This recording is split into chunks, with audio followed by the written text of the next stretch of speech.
Merci.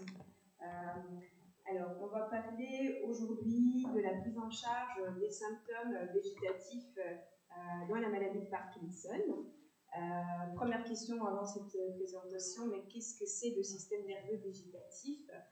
Le système nerveux végétatif, c'est une partie du système nerveux qui fonctionne de façon autonome, involontaire, et qui participe au réglage de différentes fonctions du corps, à savoir le réglage de la tension artérielle, notamment lors des changements de position, le réglage du transit intestinal, de la fonction urinaire, de la fonction sexuelle, parmi d'autres. Les symptômes végétatifs qu'on peut rencontrer dans la maladie de Parkinson sont l'hypotension orthostatique, les troubles urinaires, les troubles anorectaux, les troubles sexuels, les troubles de la sudation et enfin les troubles de la salivation. On va le prendre un à la fois.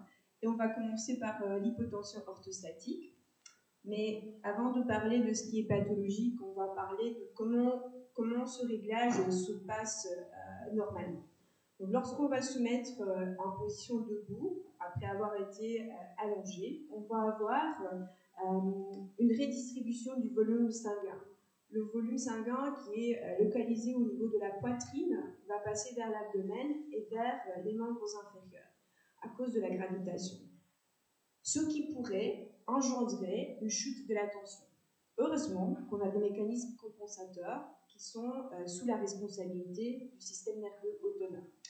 Ces systèmes compensateurs sont le baroréflexe, donc c'est un réflexe qui est sous la responsabilité du système nerveux végétatif, qui va faire que, malgré le fait que le sang se retrouve dans la partie basse du corps, le cœur il va avoir une activité plus accélérée et les battements seront plus forts. Pourquoi? Afin d'assurer le transport du sang vers le cerveau, pour qu'on n'ait pas de symptômes de chute de tension.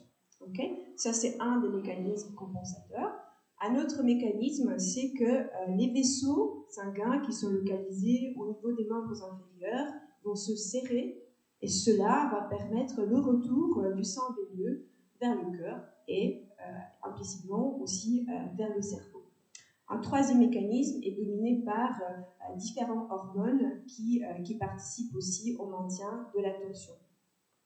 Qu'est-ce qui se passe lorsque le système nerveux végétatif ne fonctionne pas correctement? On va avoir des symptômes d'hypotension lorsqu'on se met debout, comme des vertiges, un flou visuel, des douleurs au niveau des épaules et du cou qui traduisent le fait qu'il y a moins de sang qui arrive au niveau de ces muscles. On peut avoir une gêne thoracique, on peut se sentir un peu essoufflé, notamment lors du passage à la position debout. On peut même faire des malaises sans ou avec perte de connaissance et tomber. Le malaise avec perte de connaissance, finalement, est aussi un mécanisme qui permet au corps de retrouver la perfusion sanguine au niveau du cerveau. Parce que lorsqu'on va tomber, on va être allongé, le sang va être à nouveau distribué vers la poitrine, donc le sang il va arriver à nouveau au niveau du cerveau. Okay? À part ces symptômes qui sont plus facilement identifiables, on a d'autres qui sont un peu plus subtils, comme des troubles de la concentration, la fatigue, la lenteur, qui peuvent être présents notamment lors de la position debout prolongée. Ces symptômes peuvent être parfois à tort pris comme des phénomènes off, mais en réalité ils sont juste le reflet d'une baisse de la tension artérielle. Cette hypotension orthostatique elle est souvent plus marquée le matin au réveil, lorsqu'on se met pour la première fois debout.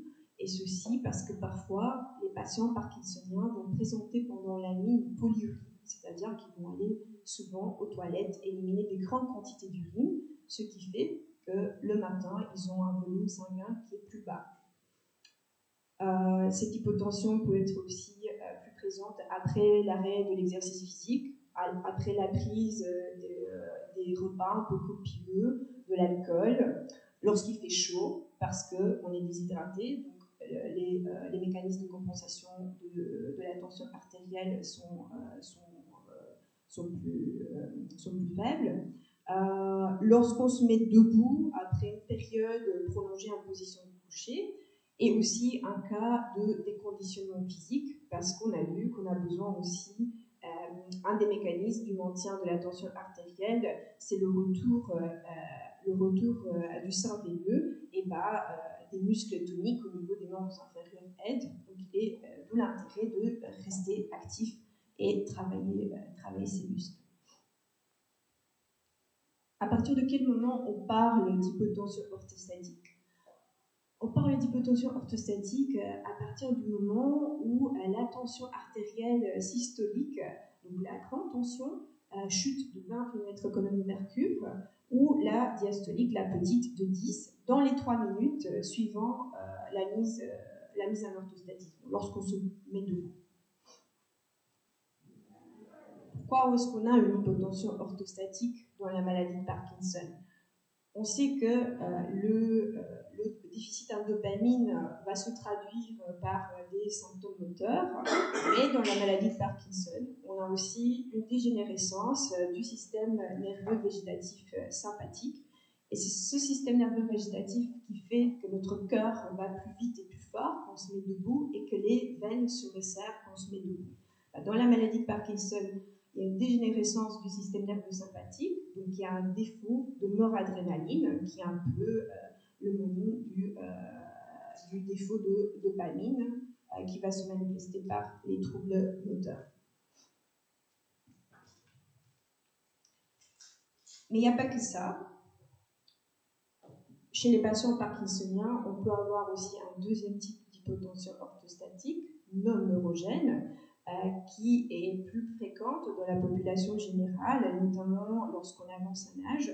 Et cette hypotension orthostatique non neurogène, elle est le plus souvent le reflet d'un état d'hypovolémie. Donc lorsque le volume sanguin est réduit, cela peut arriver quand on est déshydraté, mais ça peut arriver aussi lorsqu'on s'impose une restriction hydrique, lorsqu'on boit moins, peut-être parce qu'on a peur d'avoir des symptômes urinaires, etc.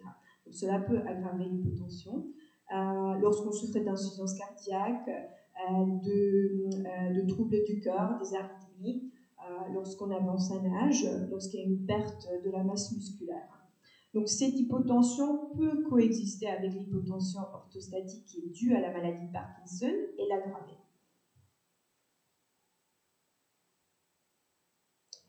Et en dehors de ce type d'hypotension, on a aussi parfois une iatrogénie. Il y a certains médicaments qu'on va prendre qui peuvent eux aussi aggraver les chutes de tension. Quelle est la prévalence de l'hypotension orthostatique de la maladie de Parkinson? Elle touche entre 30 et 50% des patients, mais attention, il n'y a que 16% des patients qui vont être symptomatiques, qui vont présenter les vertiges, qui vont présenter des malaises. La prévalence de l'hypotension orthostatique augmente avec l'âge, mais aussi avec la durée de la maladie. Quels sont les risques de l'hypotension orthostatique?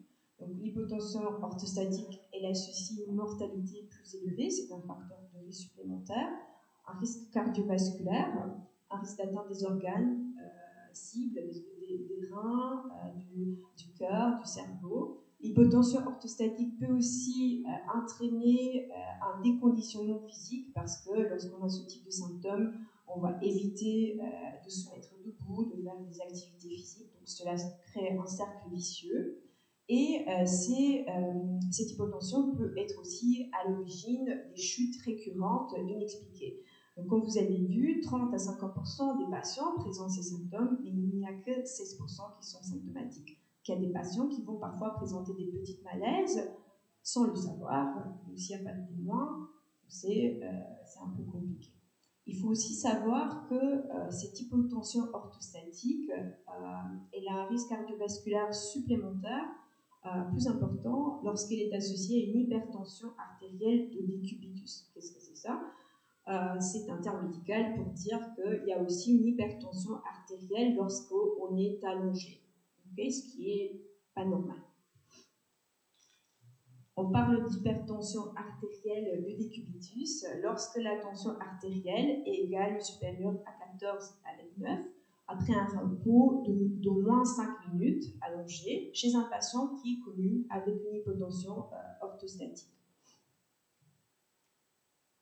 Cette hypertension artérielle de décubitus, elle est aussi fréquente dans la maladie de Parkinson, touchant entre 30 à 50% des patients. Elle est généralement légère, avec des valeurs tensionnelles entre 14 et 16 chez 3/4 des patients. Il faut savoir que cette hypertension artérielle, la nuit, parce que c'est essentiellement la nuit qu'on est allongé, peut être à l'origine d'une icturie, donc du fait d'aller très souvent aux toilettes pour uriner. Et cela fait que lorsqu'on va très souvent la nuit uriner, on va avoir une hypotension, donc une chute de tension plus importante le matin au réveil. Cette hypertension est un peu difficile à traiter parce que d'une part, on doit traiter l'hypertension mais sans trop aggraver l'hypotension en journée. Donc les mécanismes thérapeutiques, les modalités thérapeutiques ne sont pas toujours très évidentes. Comment est-ce qu'on peut poser ce diagnostic ? Le diagnostic d'hypotension orthostatique, c'est très simple. On fait un test d'hypotension orthostatique, c'est comme ça qu'on l'appelle. C'est le médecin, votre médecin, neurologue, médecin généraliste qui peut le faire.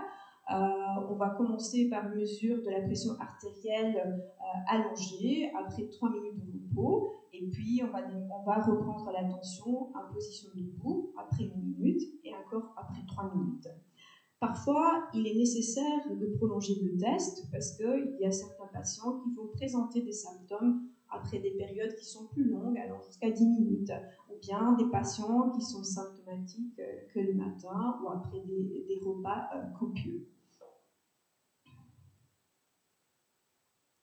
Et pour l'hypertension artérielle de décubitus, donc cette hypertension qui survient lorsqu'on est en position allongée, pour la diagnostiquer, on peut réaliser tout simplement prendre la tension en position allongée, mais on peut aussi faire un MAPA, donc c'est un holter tensionnel pendant 24 heures qui va mesurer la tension jour et nuit. Et en fait, ce qu'on observe parfois chez les patients parkinsoniens, c'est une inversion du rythme circadien. Donc, ça veut dire qu'on observe une inversion de la tendance physiologique de la tension artérielle qui est normalement plus élevée en journée, qu'on est actif, et basse la nuit.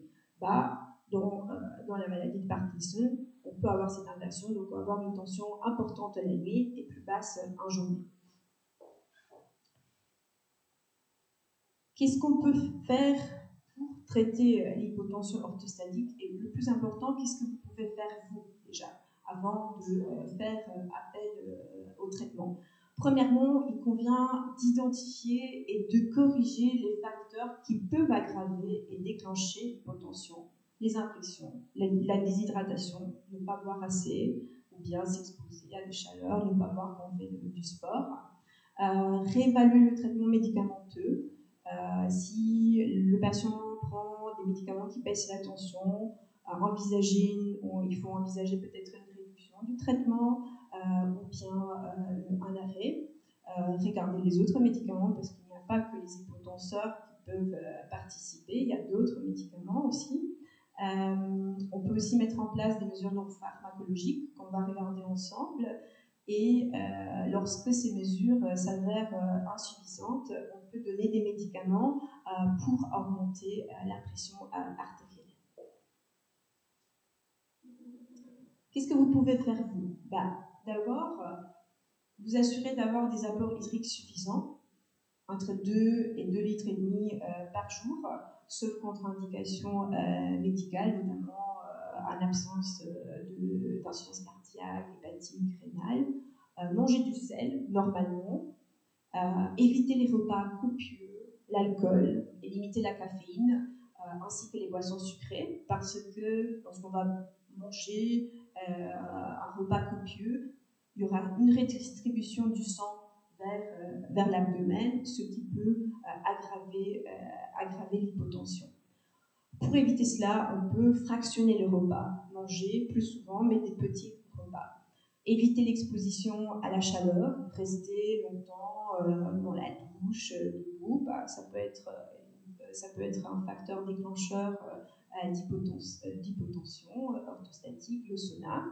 Rester tout simplement debout pendant longtemps peut déclencher une hypotension, notamment si on va au musée, on fait une expo, ça peut être un facteur déclencheur. Le fait de boire rapidement un demi-litre d'eau fraîche en 2-3 minutes, on va dire, peut augmenter la pression artérielle. Donc, ça peut être une mesure de secours et cette mesure va agir dans 30-45 minutes. Donc, ça peut être une mesure intéressante à mettre en place le matin au réveil. Gardez à côté de votre table de chevet un grand verre d'eau et boire ça rapidement avant de vous préparer pour la journée. Qu'est-ce que vous pouvez encore faire? C'est de soulever la tête de votre lit, comme j'ai mis ici sur la photo, avec une inclinaison de 10 à 20 degrés. J'ai montré la photo pour voir comment on peut faire ça si on n'a pas un lit médicalisé. Se lever de manière progressive en passant par la position assise le matin, c'est très important parce que souvent on est assez précipité pour débuter notre journée. En fait, il faut toujours se lever en passant par la position assise et en restant assis pendant environ 1 minute. Et vraiment, 1 minute, vous allez voir, si vous allez chronométrer, c'est long. Donc, souvent, on n'a pas la patience pour rester 1 minute, mais il faut s'obliger parce que c'est une mesure qui peut vous protéger de ces symptômes le matin. Et puis, il y a différents mouvements qu'on peut faire, des mouvements qu'on peut appeler des mouvements de secours, des gestes de secours, lorsque vous allez passer longtemps debout, par exemple. On appelle ces manœuvres des manœuvres de contre-pression. Donc, j'ai illustré quelques-unes ici. Ce sont des mesures assez simples à réaliser. Donc, une mesure, c'est de croiser les jambes, tout simplement, et de serrer fort les jambes entre elles. Ça peut augmenter la pression artérielle. Mettre une jambe sur un petit tabouret, c'est aussi une mesure qui peut aider. Les squats, mais on n'est pas toujours assez mobile pour faire des squats. Alors, ce qu'on peut faire, c'est faire semblant qu'on fait notre lacet. Et du coup, cette position permet aussi d'augmenter la pression artérielle et aussi est une position qui est assez discrète et que les autres ne vont pas forcément savoir qu'on est en train d'essayer de monter notre pression artérielle. D'autres gestes sont aussi de se pencher un petit peu en avant lorsqu'on serre nos jambes. Donc tous ces gestes peuvent augmenter de façon transitoire la pression artérielle. Ici, vous voyez aussi des mesures sur cette photo, des mesures de la pression artérielle. Et on voit que lorsqu'on fait ces différents mouvements, on arrive à augmenter la pression. Qu'est-ce qu'on peut encore faire? Utiliser pas des bas de contention, mais des bas des ceintures abdominales. Donc, vous connaissez bien sûr les bas de contention, mais les bas de contention marchent moins bien pour la maladie de Parkinson. En tout cas, les bas de contention classiques jusqu'en dessous des genoux. Les bas de contention qui sont plus efficaces sont vraiment les bas complets, donc, avec une contention complète au-dessus des hanches. Mais ce type de contention n'est pas toujours très facile à mettre en place. Et souvent abandonné par les patients parkinsoniens qui en plus ont des symptômes moteurs. Alors, une alternative qui a montré l'efficacité, c'est la ceinture abdominale. Donc, on peut porter une ceinture abdominale qui se prescrit et qui est disponible en pharmacie avec une pression entre 20 et 22 colonnes de mercure en journée. Et cette ceinture abdominale, elle est souvent plus efficace et elle est mieux tolérée que les bas de contention. Donc ça constitue vraiment une alternative intéressante. Qu'est-ce qu'on peut encore faire? Traiter la constipation. Pourquoi? Vous allez dire quel rapport entre la pression artérielle et la constipation? Il s'avère que si vous avez une constipation sévère, vous allez pousser quand vous allez à la selle, et ces efforts de pousser peuvent être à l'origine des malaises et baisser davantage la pression artérielle. Uriner en position assise, aussi notamment chez l'homme pour la même raison, parce que cela permet d'éviter les efforts de poussée qui peuvent être à l'origine des malaises. Et enfin, peut-être la mesure la plus importante, c'est de maintenir une activité physique régulière, en privilégiant le renforcement du bas du corps lorsqu'on a une hypotension orthostatique, parce qu'on a vu que ce sont ces muscles des membres inférieurs, les muscles abdominaux, qui participent au retour du sein veineux lorsqu'on est en position debout. Il faut aussi, donc lorsqu'on souffre d'hypotension, quand on est debout, privilégier les exercices qui entraînent peu de stress orthostatique. Qu'est-ce que ça veut dire? Ça veut dire pratiquer des exercices comme par exemple le vélo en position semi-allongée ou bien le rameur. Donc, ce sont des alternatives pour les patients qui souffrent d'hypotension orthostatique. La natation ne provoque généralement pas de symptômes d'hypotension. Il faut tout de même faire attention lorsqu'on sort de l'eau, notamment par temps chaud. Lorsqu'on fait du vélo, il est conseillé d'éviter de rouler sans pédaler parce que cela peut aussi déclencher des symptômes, parce qu'on va privilégier l'accumulation du sang au niveau des membres inférieurs. Donc il faut continuer à bouger les jambes. Les randonnées sont aussi une alternative intéressante, notamment avec canne ou des bâtons, parce que lorsqu'on fait des randonnées, on peut être avec le tronc un peu fléchi en avant, et cela participe à la compression abdominale et favorise le retour du sang vers la poitrine et le cerveau. Il y a aussi des patients qui vont présenter des chutes de tension qu'après les repas. On appelle ça une hypotension postprandiale. Elle apparaît généralement 2 heures après l'ingestion des repas riches en carbohydrates. Donc, une des mesures que vous pouvez mettre en place, c'est de fractionner le repas, diminuer les carbohydrates et éviter l'alcool en journée.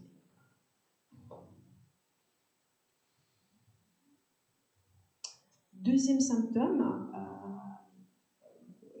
dont on va parler aujourd'hui, ce sont les troubles urinaires. On va parler brièvement parce que j'ai déjà fait une présentation plus détaillée sur ces symptômes, mais je voudrais rajouter quelques règles hygiéno-diététiques, donc des petites mesures simples que vous pouvez faire pour gérer notamment les symptômes d'hyperactivité, donc à savoir le fait d'aller souvent aux toilettes, les urgences, les fuites.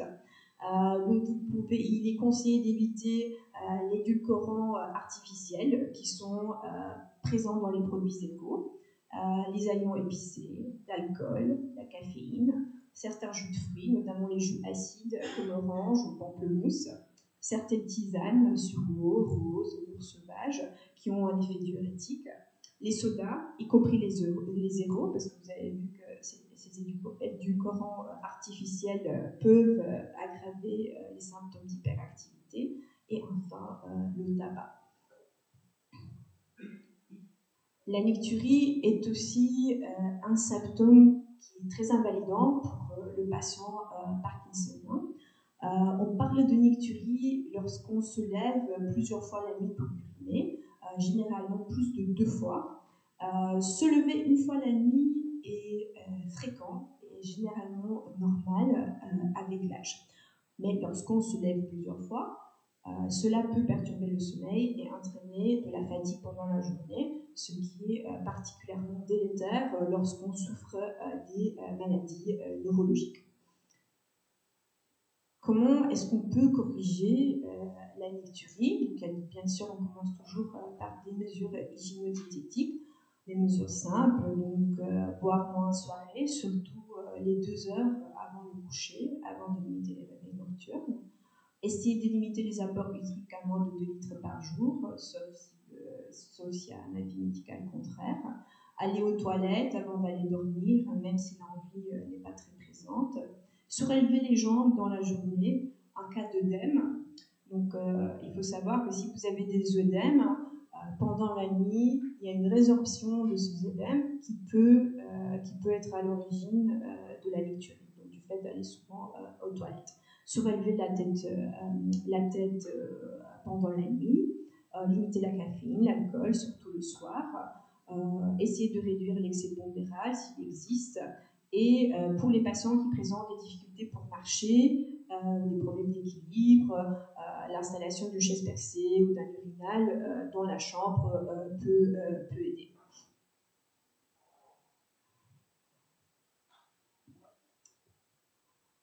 Lorsque ces mesures hygiéno-diététiques se sont avérées insuffisantes, on peut rajouter d'autres modalités thérapeutiques, comme le réentraînement vésical.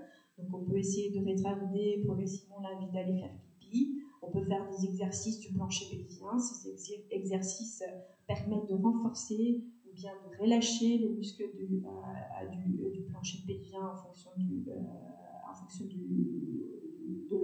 problème qui est à l'origine des troubles urinaires. Des kinésithérapeutes spécialisés peuvent vous apprendre à faire ces exercices. Perdre du poids, parce qu'en cas de surpoids, le surpoids favorise une pression sous la vessie. Traiter la constipation pour la même raison. Donc la constipation, lorsqu'il y a des selles qui stagnent au niveau du rectum, ces selles exercent aussi une pression sous la vessie, donc entretient les phénomènes d'hyperactivité, donc des urgences, aller souvent aux toilettes. Donc ici, vous avez un exemple d'exercice que vous pouvez faire avec un kinésithérapeute. Donc, ce sont des exercices pour renforcer le plancher pelvien, et les études montrent que ces exercices peuvent améliorer la pollakiurie diurne, donc le fait d'aller souvent aux toilettes en journée, et l'incontinence urinaire.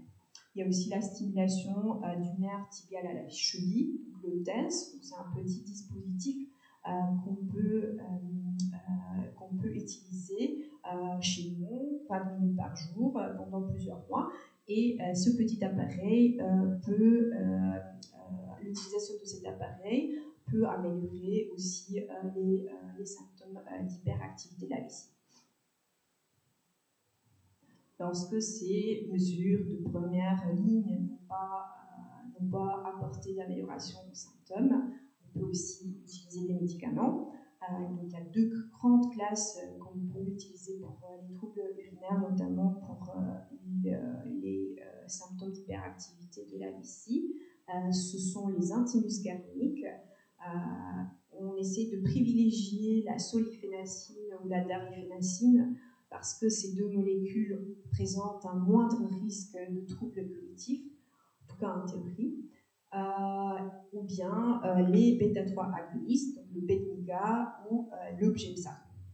Et enfin, lorsque ces médicaments n'ont pas été efficaces et le patient reste gêné, on peut aussi faire des injections de toxine botulique à l'intérieur de la vessie, mais il faut faire attention parce qu'il faut d'abord s'assurer que le patient est capable de pratiquer l'autosondage, qui peut s'avérer difficile pour certains patients parkinsoniens. Donc ce n'est pas à faire comme ça d'emblée. Et puis j'ai laissé un slide, j'ai dédié un slide spécifiquement à la nicturie parce qu'elle représente aussi un symptôme d'hyperactivité de la vessie, mais elle peut être d'une part le reflet d'une capacité physicale réduite, et dans ce cas, les médicaments comme les antimuscaréniques, donc la solifénacine, darifénacine ou les bêta-3 agonistes, Beniga ou Bjemsa, peuvent aider, mais dans certains cas, cette nicturie, elle est le reflet d'une production anormale des urines pendant la nuit. Et alors, ces médicaments ne vont pas fonctionner. Donc il faut, pour diagnostiquer cela, il faut faire un calendrier mictionnel. Donc on va demander au patient de garder un tableau où il va renseigner les volumes urinés en journée et la nuit. Et si on constate après 48 heures, 72 heures de mesure, que les volumes éliminés la nuit représentent plus d'un tiers du volume total urinaire, alors on parle d'une polyurie nocturne. Et dans ce cas, il y a un médicament spécifique qu'on peut donner, la desmopressin. Il faut quand même faire attention, notamment chez les patients qui ont plus de 65 ans, parce que ce médicament peut entraîner une baisse du sodium dans le sang. Donc, on peut le prescrire, mais on doit réaliser des prises de sang régulièrement pour surveiller ça. Troisième symptôme, ce sont les troubles anorectaux, la constipation et la dysthésie. Je vais vous expliquer ce qu'est chacun, la définition de chacun.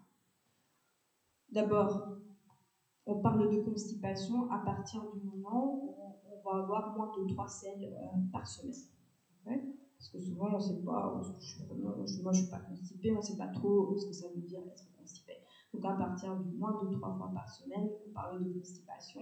Et lorsque on a des selles qui sont dures, comme les selles 1 et 2, ici sur la photo, et des selles qui sont difficiles à évacuer, plus de 25% du temps. La constipation dans la maladie de Parkinson est le symptôme végétatif le plus fréquent. C'est un symptôme qui peut précéder le diagnostic de la maladie.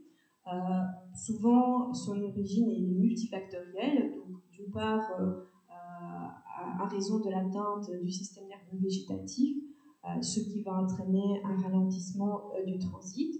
Mais il y a aussi le manque de mobilité qui participe, l'alimentation parfois qui est pauvre en fibres, la restriction hydrique, parfois on va boire moins pour ne pas avoir des problèmes urinaires et malheureusement en faisant ça on aggrave la constipation. Les médicaments, les anticholinergiques qu'on donne pour traiter les symptômes urinaires peuvent entraîner de la constipation, les opioïdes qu'on peut utiliser pour les douleurs, les antidépresseurs qu'on peut aussi utiliser pour les troubles de l'humeur et pour les douleurs neuropathiques. Qu'est-ce qu'on peut faire pour traiter la constipation? Assurer des apports hydriques corrects, 1,5 litre, 2 litres par jour, des quantités excessives de caféine, d'alcool, d'aliments contenant des édulcorants, sorbitol, peuvent rendre les selles plus molles, mais aussi plus difficiles à contrôler, donc on risque d'avoir de la diarrhée. Avoir une activité physique régulière participe aussi au réglage du transit, une alimentation riche en fibres. Le fait de créer une routine, d'essayer de se présenter aux toilettes le matin, de prendre le temps, de se relâcher, peut aussi être une mesure qui peut être mise en place et de prendre son temps lorsqu'on se présente aux toilettes.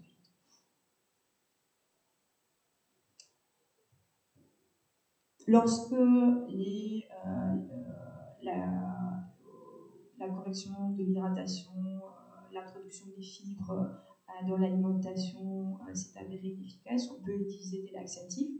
On peut utiliser les laxatifs, moi j'utilise beaucoup les laxatifs de l'Est, donc le psyllium.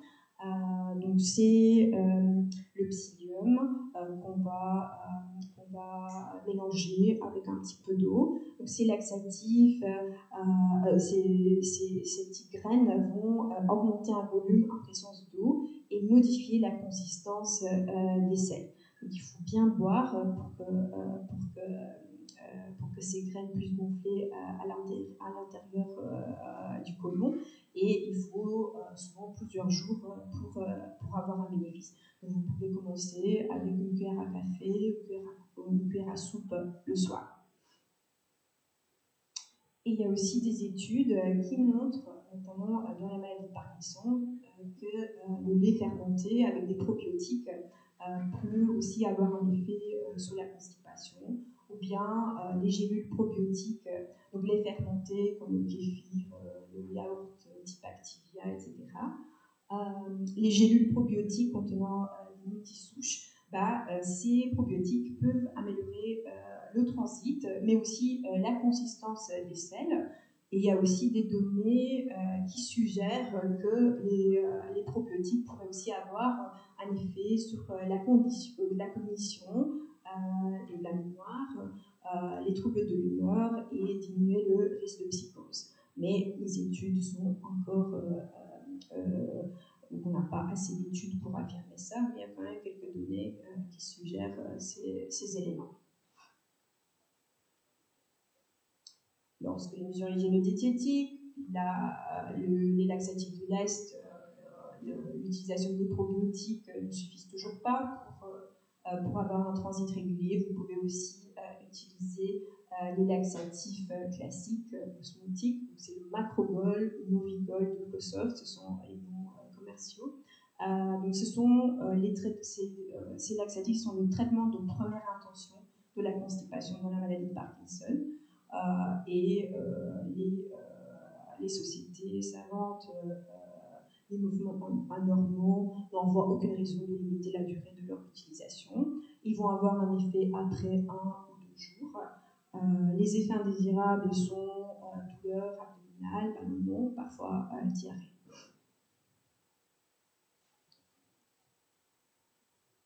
On peut aussi utiliser des laxatifs type Dulcolax ou le bisacodyl, qui est plus efficace que le Macrogol et qui a un effet assez rapide dans quelques heures, comme plutôt traitement de secours de courte durée, notamment dans le cas de figure où vous n'avez pas de selle pendant plus de 3 jours. Mais comme j'ai dit, il faut le garder comme un traitement de secours parce qu'il y a quand même un risque d'accoutumance et de troubles électrolytiques, de perdre trop de potassium par les selles. Deuxième symptôme anorectal, c'est la dyschésie. J'ai vu quelques-uns faire des yeux, qu'est-ce que c'est ça? Donc, dans la maladie de Parkinson, mais pas que, aussi dans la population générale, parfois, lors de l'évacuation des selles, on peut avoir des contractions paradoxales du sphincter anal ou bien un manque de relâchement. Dans la maladie de Parkinson, une des théories est que ce muscle que vous voyez ici sur la photo, qui cravate le rectum, serait très tonique. On appelle ça une dystonie focale. Et cette hyperactivation de ce muscle empêche l'évacuation aisée des selles et qui peut être une grosse source d'inconfort pour le patient pendant la défécation. Donc, un des symptômes, c'est le fait qu'on doit pousser très fort, passer beaucoup de temps aux toilettes. On peut ressentir une impression de blocage au niveau de l'anus, avoir l'impression de ne pas avoir terminé, qu'il y a encore quelque chose, devoir utiliser des manœuvres d'extraction, donc devoir aller chercher les selles appuyées pour faciliter la vidange rectale. Première chose que vous pouvez faire, c'est pour corriger ça, c'est d'utiliser un marchepied, et ça fonctionne assez bien pour la plupart du temps. Donc en fait, en relevant un petit peu les pieds, on arrive à ouvrir ce qu'on appelle l'angle anorectal, et du coup, on va obtenir par ce biais une relaxation de ce muscle qui cravate le rectum. Donc ça, c'est quelque chose de très simple que vous pouvez mettre en place tout seul. La rééducation pelvienne peut aussi aider, donc des exercices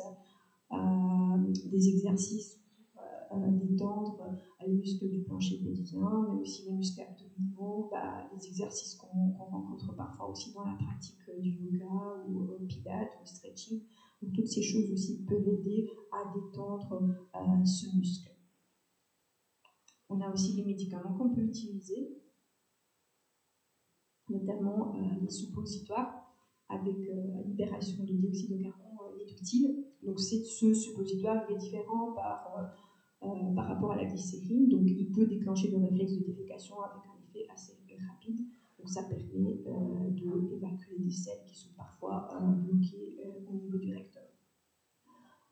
Quels sont les risques de la dyschésie, de ces difficultés d'exonération? Les fissures anales, les hémorroïdes, la descente d'organes, une aggravation de l'incontinence, parce que si on va pousser, on va étirer un nerf qui s'occupe de l'innervation des sphincters, donc c'est le nerf pudendal. Et ben, en poussant comme ça pendant des longues années, on peut aggraver sa dénervation et aggraver par ce biais l'incontinence urinaire à l'effort. On peut faire des malaises, donc on a vu que la constipation, notamment les efforts de poussée, peuvent être à l'origine des malaises. Et enfin, ces symptômes peuvent être aussi une source de stress psychologique. Lorsque la kiné, le marchepied n'ont pas aidé et on reste gêné, ben, on a quand même d'autres mesures qu'on peut utiliser pour corriger ça. Donc on peut faire des injections de toxines botuliques au niveau de ce muscle et en faisant ces injections, on arrive à détendre le muscle et favoriser l'évacuation des selles. Donc ces injections se font sans anesthésie générale. C'est une pratique assez simple avec un effet qui dure environ 4 à 6 mois selon le patient.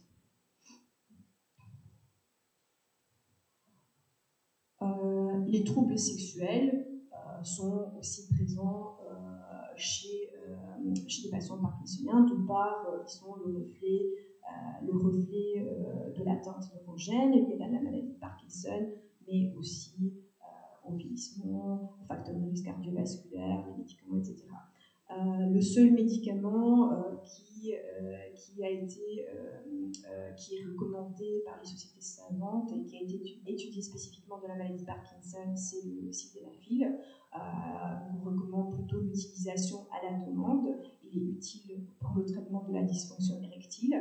Il a un profil de sécurité qui est acceptable, sans nécessité de surveillance spécialisée. L'effet survient entre 30 et 60 minutes, mais attention, on ne peut pas le donner aux malades qui ont une tension artérielle systolique inférieure à 9 et diastolique inférieure à 50.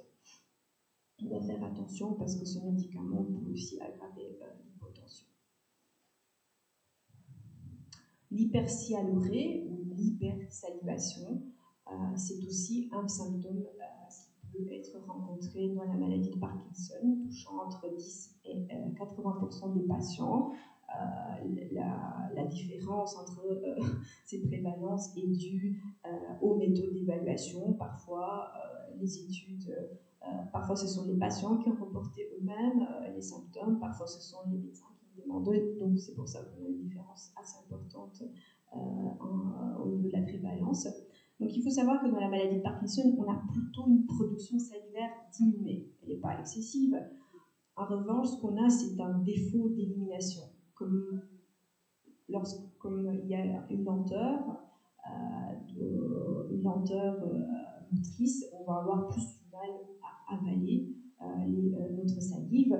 Et de plus, ce symptôme peut être aussi aggravé par la posture cervicale fléchie qui entrave aussi la déglutition de la salive. Donc, ces symptômes sont source de gêne sociale, d'irritation cutanée autour de la bouche. Ils associent aussi un risque accru de pneumonie d'aspiration, un risque de faire des infections pulmonaires à cause du fait qu'on n'arrive pas à avaler, à cause du fait que la salive n'est pas avalée normalement. Cette hypersalivation est souvent sous-reconnue et insuffisamment prise en charge. Qu'est-ce qu'on peut faire pour la traiter? On peut utiliser des médicaments comme le glucopyrrolate. Donc ça, c'est un médicament anticholinergique qui va baisser la production de la salive. Bon, il faut quand même faire attention parce que ces médicaments, on doit faire attention avec ces médicaments lorsqu'on a plus de 65 ans parce qu'ils peuvent aussi donner des problèmes de mémoire, problèmes de concentration, problèmes de rétention urinaire, aggraver la constipation. Donc on doit quand même rester prudent. Alors, chez le sujet âgé, une alternative intéressante représentée par les injections de toxines botuliques au niveau des glandes parotides, vient parfois dans d'autres centres au niveau des glandes sublinguales. Donc en fait, ce sont des injections on va réaliser, comme vous voyez ici sur la photo, au niveau des glandes parotides. Et l'action de la toxine botulique va être responsable de diminution de la production salivaire avec un effet transitoire d'environ 3 à 4 mois. Enfin, l'hyperhidrose. L'hyperhidrose est aussi un symptôme végétatif qu'on peut rencontrer dans la maladie de Parkinson. Qu'est-ce que ça veut dire? Donc, on parle de transpiration excessive touchant principalement les aisselles, les pommes, les plantes des pieds, le visage, ou parfois bien des transpirations diffuses. Cette hyperhidrose est le reflet de l'atteinte végétative, mais elle peut aussi apparaître dans les phases avancées de la maladie, traduisant à ce moment-là des phénomènes de wearing off, donc, ce qui est suggéré, c'est que cette hypersudation peut être liée aux fluctuations induites par l'évodopa. Qu'est-ce qu'on peut faire pour l'hyperhidrose? Déjà privilégier des vêtements en coton, amples, pas serrants. On peut utiliser des antiperspirants à base de chlorure d'aluminium excitraté, car différents produits sur le marché qui sont quand même assez chers. Parce que bon, ça dépend aussi de la surface qu'on doit traiter. On peut utiliser à nouveau les anticholinergiques comme pour l'hypersalivation, mais à nouveau, on va avoir le problème des effets secondaires. Et enfin, on peut aussi utiliser dans ce cas la toxine botulique. Donc, on peut faire des petites injections en plusieurs points au niveau, ici vous voyez sous la photo, au niveau de l'aisselle, avec une efficacité pendant 4 à 6 mois. En conclusion, on arrive à la fin de ma présentation. Vous avez vu que les symptômes végétatifs sont assez fréquents et souvent diagnostiqués dans la maladie de Parkinson. Ils peuvent apparaître dès les phases précoces de la maladie. L'éducation thérapeutique du patient, mais aussi de son entourage, est primordiale parce que parfois c'est les dents, l'entourage qui va observer certains phénomènes. Ces symptômes nécessitent une évaluation clinique régulière et multidisciplinaire. Donc, le neurologue, le généraliste, le cardiologue, la santérologue, ils ont un impact majeur sur la qualité de vie et l'autonomie. Les patients nécessitent une approche personnalisée et multidisciplinaire et la prise en charge de ces symptômes peut bien évidemment améliorer la qualité de vie des patients. Merci.